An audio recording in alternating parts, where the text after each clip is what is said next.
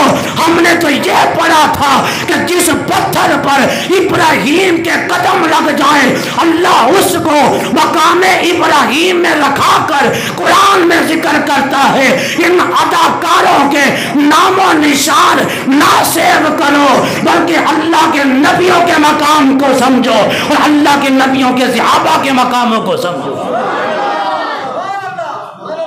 مقام ابراہیم کے اندر تو ابراہیم کے، اللہ کے نبی ابراہیم کے قدموں کے نشان ہے، وہ پتھر کے اوپر لگے ہوئے ہیں، اسے مقام ابراہیم کہا جاتا ہے۔ آج اداکاروں کے ہاتھوں کے نام نشان سیو کرنے والے یہ امت کے کبھی بھی لیڈر نہیں ہو سکتے۔ یہ اتفاق سے سعودیہ کے اوپر، عرب کے اوپر قبضہ خواہ ہے، قبضہ گروہ ہے، قبضہ کیا ہوا ہے، وگرنہ میرے آقا کی یہ تعلیم نہیں تھی کہ عورت کے حجاب سے پابندی ہٹا دی گئی، وہاں پہ بت خانے بنائے گئے، وہاں پہ بتوں کے لیے پرستش کرنے کے لیے وہاں پہ صنم خانے کھولنے والے، وہاں پہ سینمے کھولنے والے، وہاں پہ میوزک کنسرٹ کا انتظام کرنے والے یہ امت کے کبھی بھی نگہبان نہیں ہو سکتے۔ امت کا نگہبان فقط وہ ہو سکتا ہے جس کا اوڑھنا بچھونا آقا کی اداؤں کے اندر ہو، جس کے ایک ہاتھ میں اللہ کا قرآن ہو اور دوسرے ہاتھ میں محمد کا فرمان ہو۔ ہم مذمت کرتے ہیں سعودیہ کی اس بات کی کہ وہ مسلمانوں کے عبادت گاہیں ہیں، مسلمانوں کے دل اللہ کے گھر بیت اللہ کے ساتھ دھڑکتے ہیں، مسلمانوں کے دلوں کے اندر آقا کریم کی محبت جاگزی ہے۔ یہ وہاں بت بنانے کے لیے، بت خانے کھولنے کے لیے میرے آقا نے تبلیغ نہیں کی تھی، وہاں پہ میوزک کنسرٹ کرنے کے لیے، اور اس کے اندر کتنے لوگ شریک ہوئے؟ 80,000 بندہ اس میوزک کنسرٹ کے اندر شریک ہوا۔ اب یہ بات اپنے ذہن میں رکھ لو، جو کہتے ہیں ہم تو سعودیہ کو مانتے ہیں، میں نے کہا نا، میرے نبی سے میرا رشتہ کل بھی تھا اور آج بھی ہے، اپنا تو سب کچھ گنبد خضرا کل بھی تھا اور آج بھی ہے۔ یہ بتلا دو گستاخان نبی کو کہ غیرت مسلم زندہ ہے، نبی کے نام پہ مر مٹنے کا جذبہ کل بھی تھا اور آج بھی ہے۔ اور کیسی عجیب بات نہیں ہے، آج لوگوں کو لوگ سمجھتے یہ سیاست ہے، بھی یہ سیاست نہیں ہے۔ آپ ٹی وی کھولیں، آپ اخبار پڑھیں، آپ جناب یوٹیوب پہ اوپر سرچ کریں، جدید دنیا ہے، ٹیکنالوجی کا زمانہ ہے۔ اگر آج ہم نے آپ کو نہ بتایا تو جبریل تو آئیں گے نہیں۔ یہ علماء کا حق بنتا ہے، غلط کو غلط کہے، باطل کو باطل کہے، حق کو حق کریں۔ اگر یہ علماء کام نہ کرتے، اللہ کبھی قرآن میں یہ نہ کہتا کہ کنتم خیر امت اخرجت للناس تأمرون بالمعروف وتنہون عن المنکر۔ امت مصطفیٰ تمہارا مقام اس لیے الفا اور اعلیٰ ہے کہ تم نیکی کا حکم دیتے ہو اور برائی کے خلاف اٹھ کے کھڑے ہو جاتے ہو۔ اب کسی کا اگر تعلق میڈیکل کے ساتھ ہے، یہ کرونا کے کتنے ٹیکے لگاتے ہیں جی؟ کرونا کے علاوہ کتنی مسجدوں میں اعلان ہوتا ہے بھی ایک پہلی ڈوز لگا لو، دوسری ڈوز لگا لو۔ کتنی مسجدوں میں اعلان ہوتا ہے کہ نہیں ہوتا؟ بولے۔ لیکن اب سعودیہ کے اندر کیا کرونا ختم ہو گیا ہے؟ جنہوں نے بیت اللہ کے اوپر پابندی لگائی